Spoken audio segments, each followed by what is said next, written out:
Today I wanted to take a look at some Asiatic lilies that are blooming in our garden. Now, of course, everything grows bigger here at the Botanic Garden at OSU, but most Asiatic lilies are a smaller lily that tends to be about 2 to 3 feet tall, and they bloom earlier in the season. So here at the end of May, early June, your Asiatic lilies will start to bloom.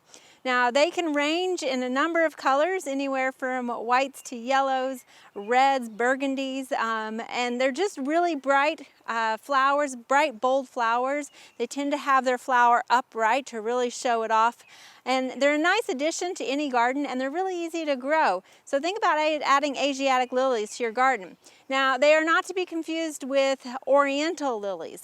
Oriental lilies are those fragrant lilies that you often get. A Stargazer is a popular one that you'll get in floral arrangements, and those are different than the Asiatic. Asiatic lilies do not have that smell. So if that smells a little bit strong for you, you might look at getting Asiatic lilies. The Oriental lilies get taller. They're about 3 to 4 feet tall.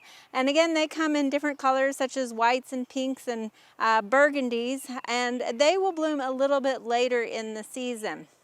Now, there's also other lilies like trumpet lilies. There's a numerous amount of lilies. Liliaceae is a large family, and sometimes they can be hard to decipher which is which because they've been crossed so much. But I want to let you know that there's also daylilies that are blooming. And daylilies are different than the Oriental or the Asiatic lilies.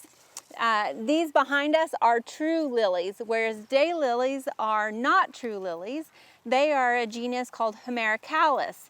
And you can tell by looking at the roots here. So a true lily has a bulb that sort of looks like an artichoke when you get up close to it. You can see how it's got kind of some scales to it. And you'll have this stem that grows out with the strappy leaves. And so when you're buying true lilies, you'll get bulbs like this. Now, daylilies tend to grow like this. You can see here we've got more of a fibrous root system, and they have rhizomes that you can easily divide these clumps, whereas Asiatic lilies, you're gonna have to wait till it produces another pup of a bulb off of it. So this is a Hemerocallis or a daylily, and you can see the difference between a true lily and a Hemerocallis. We hope you enjoyed this video. It's part of our Oklahoma Gardening YouTube channel. You can also find even more videos on our OK Gardening Classics YouTube channel.